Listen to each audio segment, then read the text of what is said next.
Bonjour, bon après-midi, Valendignon sur la Étoile Une Inès TV. Grande et ma joie de vous retrouver encore une fois aujourd'hui sur Décryptage politique.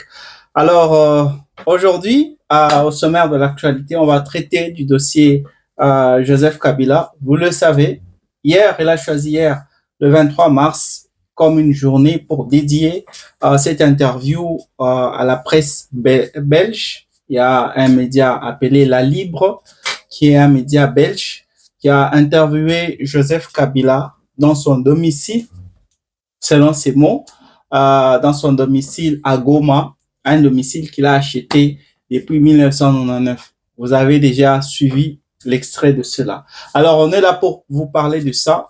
Il a dit quelque chose par rapport à l'accord qu'il a signé avec Félix Tshisekedi en 2019.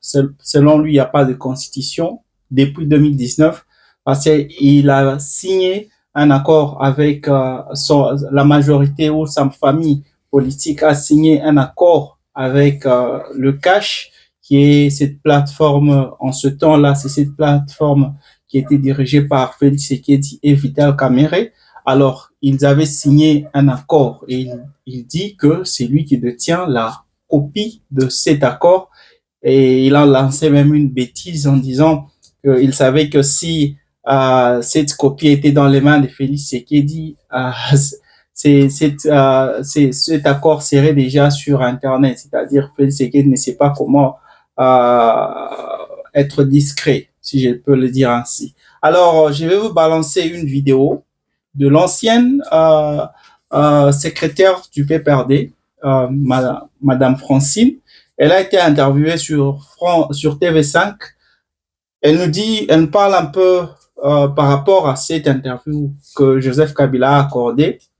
Et puis, on lui a aussi posé la question de savoir les objectifs de Joseph Kabila. Est-ce que Joseph Kabila veut retourner au pouvoir? Elle s'est expliquée. Et puis, donc, on suit d'abord cette interview parce qu'il y a quelque chose que Joseph Kabila a dit. Il a dit que pendant que les autres parlent de balkanisation, moi je vois la soudanisation. Pourquoi Joseph Kabila refaire la situation actuelle de la RDC à la situation que traverse le Soudan? Je suis là pour tout vous expliquer. On est sur Décryptage politique. Alors, je vous passe d'abord la vidéo ou l'interview plutôt de l'ancienne secrétaire du PPRD, celle que beaucoup de Congolais interrogent la nationalité, on la suit d'abord, on la suit et puis je vais vous revenir après. De Bamako. Il avait publié un article reprochant au président nigérien Abdourahmane Tiani d'avoir accusé la France, la Côte d'Ivoire et le Bénin d'être impliqués dans une attaque contre l'aéroport de Niamey fin janvier. Cette attaque a été revendiquée par le groupe djihadiste État islamique.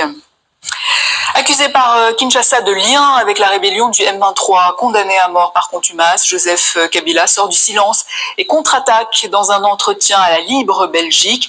L'ancien président de la RDC se pose en défenseur de la constitution congolaise. On en parle avec l'ancienne sénatrice du PPRD, le parti de Kabila, Francine Mouyomba. Bonsoir. Bonsoir madame, merci de m'accueillir. Merci à vous. Alors vous venez de publier Pour une diplomatie congolaise, source de prospérité nationale et de rayonnement international aux éditions L'Harmattan.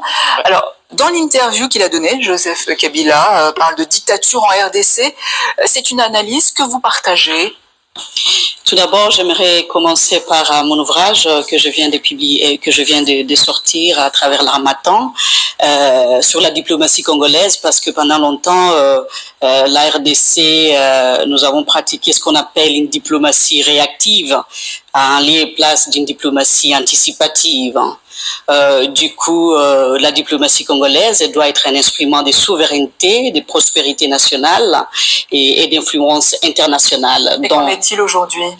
Aujourd'hui, nous avons si vous voyez par exemple le pilier que j'ai développé, notamment l'excellence diplomatique institutionnelle, parce qu'on ne peut pas déverser tout le monde dans la diplomatie, nous devons par exemple avoir des diplomates ayant vraiment des compétences qu'il faut pour essayer de voir comment mener une diplomatie économique offensive et aussi une diplomatie écologique. La République du Congo aujourd'hui... Quand Joseph Kabila, dans son interview qu'il a donnée, parle de dictature, est-ce que vous êtes d'accord avec lui?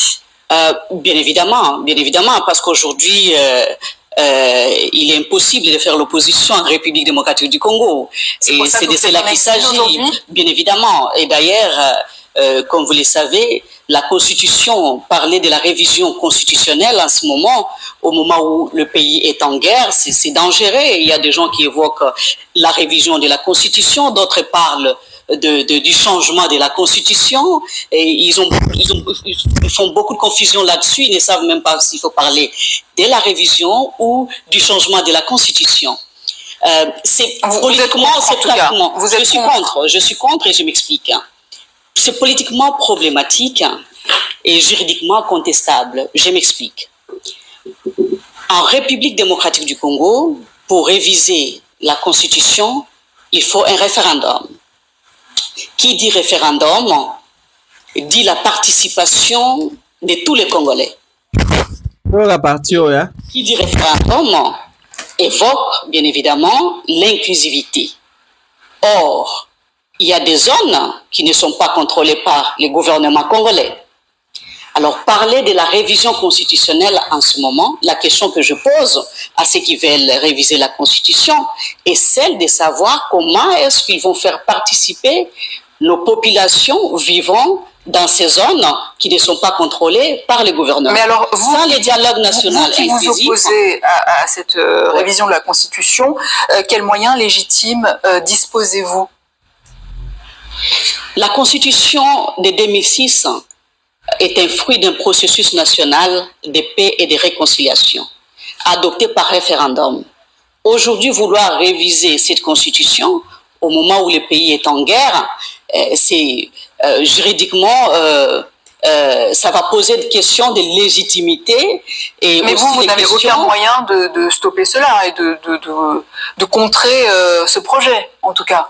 Plus fort que le peuple n'existe pas. Et nous pensons qu'il faut... Le problème, ce n'est pas en soi la Constitution. Le problème, ce n'est pas les textes. Le problème, c'est plutôt l'application du texte.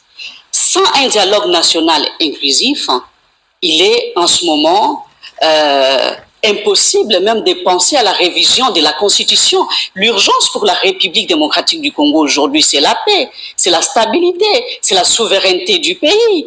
On ne peut pas aujourd'hui se réveiller parce que les gens veulent s'éterniser au pouvoir et penser à la révision de la Constitution. Et comment jugez-vous justement les différents processus de paix en cours? En tout cas, la solution, c'est un dialogue national inclusif. Nous ne pouvons pas discuter de tous ces problèmes du Congo dans les chancelleries ou dans les capitales du monde sans pour autant permettre aux Congolais de dialoguer, de se mettre autour d'une table, trouver des solutions, un dialogue national inclusif tel qu'initié par la CENCO et les CC, cela veut dire toutes les parties prenantes, la majorité, l'opposition, la société civile et les communautés concernées. Sans ces dialogues, il n'y a pas d'autre magie. Nous ne trouverons pas de solution au problème du Congo par des incantations ou des miracles. Justement, pourquoi cette prise de parole de Joseph Kabila maintenant, depuis Goma, une zone de conflit? Il parle quand il a des choses importantes à dire. Et là, ce qui est important pour vous, c'est quoi? Il a parlé de la Constitution. Il a parlé du dialogue national inclusif. Il a parlé de la cohésion nationale parce qu'en ce moment, le pays est divisé. Nous devons restaurer la cohésion. Le problème identitaire en fait surface. Et aujourd'hui, le Congo a besoin de la paix, de la stabilité et les Congolais doivent se parler. Est-ce qu'il est en train de préparer un retour politique qui touche bien évidemment l'avenir de la République démocratique du Congo. Et déjà avec ça... nous pensons que nous devons aller dans le sens de la paix. Est-ce que le Kabila est en train de préparer son retour politique? Il n'a pas dit ça. Il a tout à fait droit de participer. Il reste un acteur politique majeur de la République démocratique du Congo. Et nous pensons qu'après le pouvoir, il y a une autre vie. Donc, ceux qui cherchent à s'éterniser au pouvoir aujourd'hui, en voulant torpiller la Constitution ou réviser la Constitution pour leur intérêt individuel ou d'un clan, ils doivent savoir que la priorité pour le Congo aujourd'hui, c'est la paix et la stabilité, et nous devons trouver des solutions aux problèmes qui affectent nos populations qui souffrent et qui sont premièrement victimes de tous ces conflits en République démocratique du Congo. Donc le président Kabila s'est opposé à la révision de la Constitution parce que ce n'est pas ça. La priorité maintenant, il a prôné les dialogues parce qu'il en a l'expérience. Il a eu à gérer ces conflits dans le passé et il fait des propositions. Peut-on vraiment se poser en défenseur de la Constitution après avoir été accusé de dérive autoritaire pendant ces 18 années au pouvoir? Le président Kabila a quitté le pouvoir en respectant la Constitution. Et sans respecter la Constitution, il n'allait jamais y en avoir. Mais il y a eu des dérives autoritaires également. Pacifique. Je ne vais pas dire que tout était rose pendant le président Joseph Kabila, bien entendu, mais c'est pire aujourd'hui. La dictature s'est installée au pays, le peuple congolais souffre. Aujourd'hui à Kinshasa, il y a des braquages en pleine journée, il y a des enlèvements dans les différents quartiers de Kinshasa, il y a des problèmes de gouvernance, il y a des problèmes de causes profondes que nous devons trouver des solutions pour que les Congolais puissent bien entendu avoir la paix et la stabilité. Que ce soit sous Kabila ou Tshisekedi, pourquoi l'Est de la RDC n'arrive toujours pas à trouver cette paix durable? Bien évidemment, c'est de cela dont je parle dans mon livre.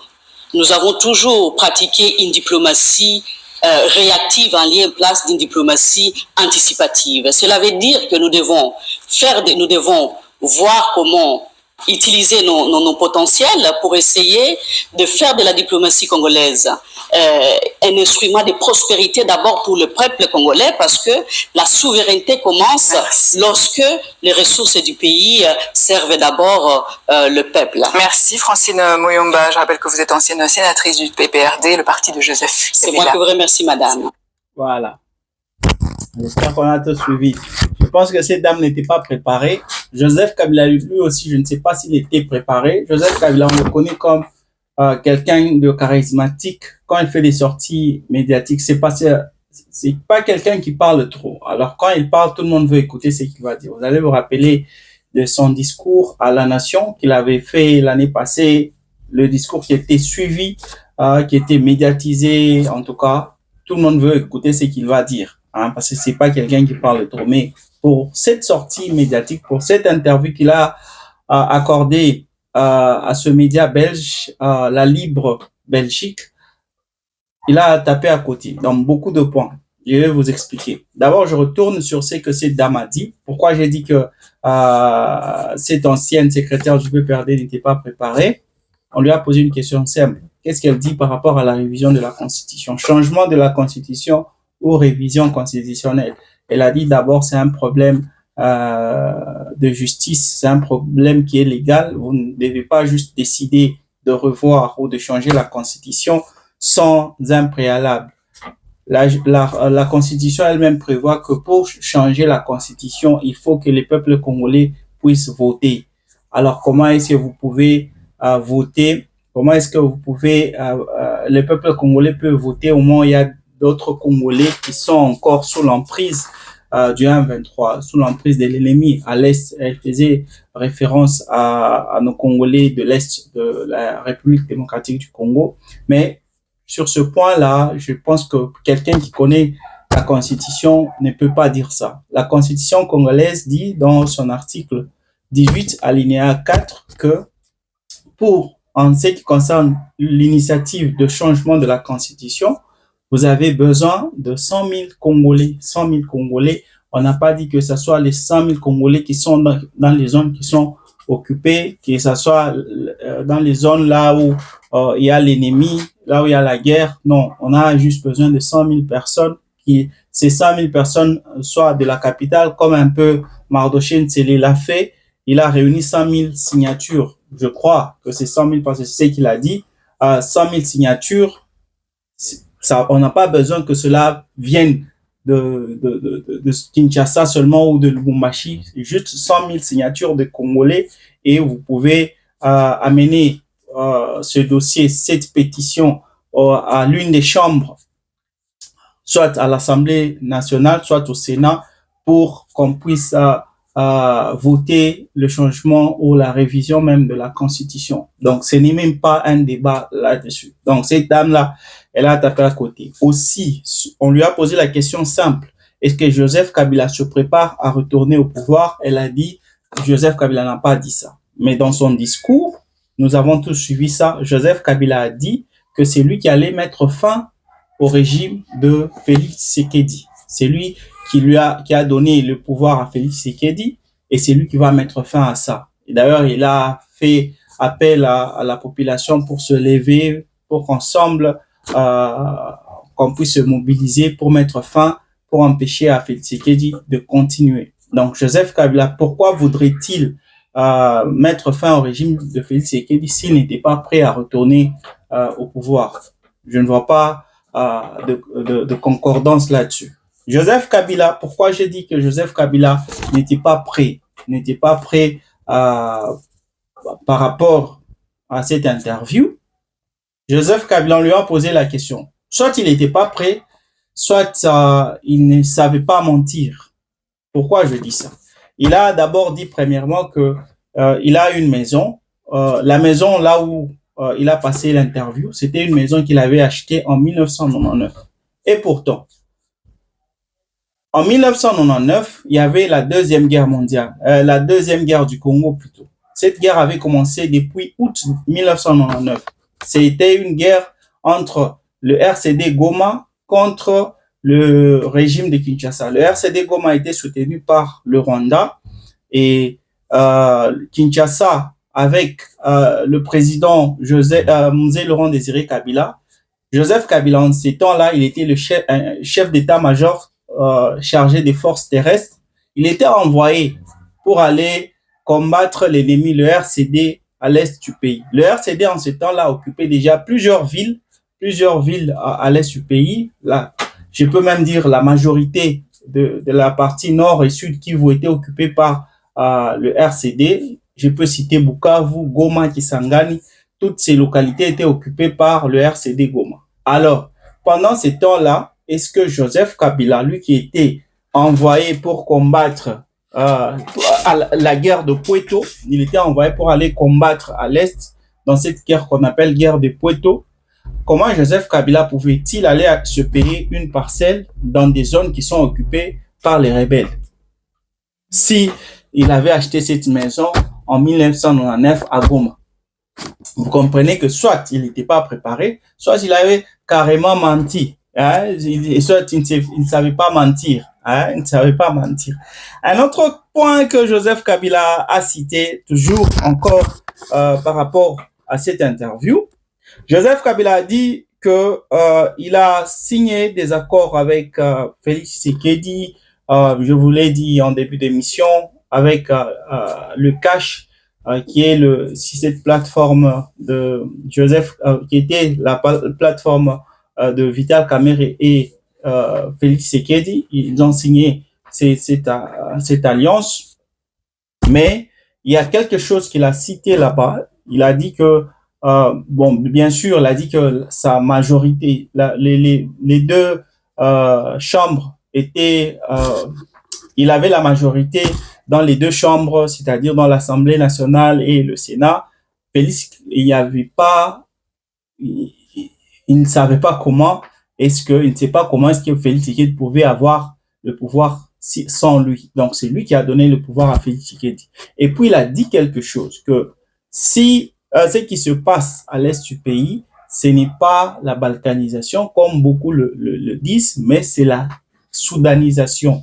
Il a dit qu'il y a référence des deux choses. Il y a vraiment concordance entre ce que la RDC traverse et ce que le Soudan traverse. Voilà pourquoi je vous reviens maintenant sur la situation au Soudan. Qu'est-ce qui est en train de se passer? Nous savons qu'il y a crise humanitaire. Il y a une guerre qui date depuis avril 2023 au Soudan. Qu'est-ce qui est à la base de ça? Il y a deux généraux. Voilà pourquoi on parle des concordances entre les deux États. Il y a deux généraux. Il y a le général Abdel et le général Mohamed, appelé Métis Noir. Alors, les deux généraux s'étaient convenus de mettre fin au règne du dictateur Omar al-Bashir. Lui, ce dictateur qui était au pouvoir depuis les années 1989. Alors, les deux généraux s'étaient entendus pour mettre fin à ce règne de ce dictateur-là. C'était en 2019.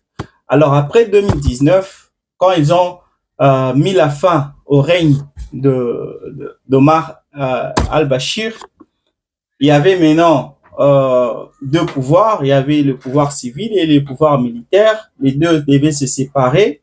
Alors, les deux généraux devaient se retrouver au Conseil de sécurité. Le général Abdel était en première position. Il était secondé par le Métis Noir. Alors, en 2021, juste 2 ans après, les deux se sont encore convenus pour combattre le pouvoir civil qui dirigeait aussi le pays de leur côté. Alors, après avoir anéanti ou neutralisé le pouvoir civil, c'était maintenant à ces deux-là de diriger le pays. Vous voyez, quand vous avez le pouvoir là devant vous, vous êtes à deux, vous avez combattu, vous venez de loin. Hein, le partage de pouvoir, hein, qui devait diriger parce qu'il y a deux armées là-bas. Le général Abdel dirigeait les forces armées soudanaises et l'autre là, le général Mohamed, le Métis Noir, dirigeait les forces de soutien rapide, FCR.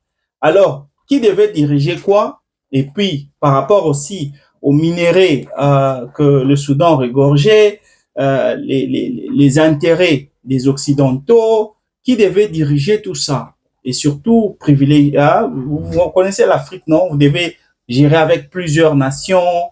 Ouais. Alors, qui devait profiter ou qui devait gouverner le pays? C'est ainsi que ces deux généraux se sont séparés en 2023 après une alliance qui a duré encore une fois 2 ans. En 2023, le Soudan s'est séparé. Le général Abdel est allé vers le nord a occupé le nord avec son armée, l'armée soudanaise. L'autre là, le général Mohamed, le Métis Noir, il est resté vers le sud avec les forces de soutien rapide. Ils sont restés là, au sud. C'est ainsi qu'il y a toujours ce combat-là entre les deux camps, ce qui a causé la mort de plus de 100 jusqu'à nos jours. On parle de plus de 150 000 personnes qui ont été tuées et 13 millions de personnes qui ont cherché refuge ailleurs, qui ont quitté le pays. Alors, si on compare les similitudes entre les deux pays, vous comprenez que Joseph Kabila fait nuance au fait que lui et Joseph Kabila se sont convenus à une alliance. Ils ont passé un accord, je vous l'ai dit en début d'émission, ils ont passé un accord pour que Félix Tshisekedi puisse devenir président, pour qu'il puisse être président, parce qu'il a dit que sans lui, Félix Tshisekedi ne pouvait pas être président. Donc, il n'y avait même pas question d'élection, ce qui confirme plutôt les propos de Corneille Nangaa, qui avait dit que Félix Tshisekedi ne pouvait pas être président.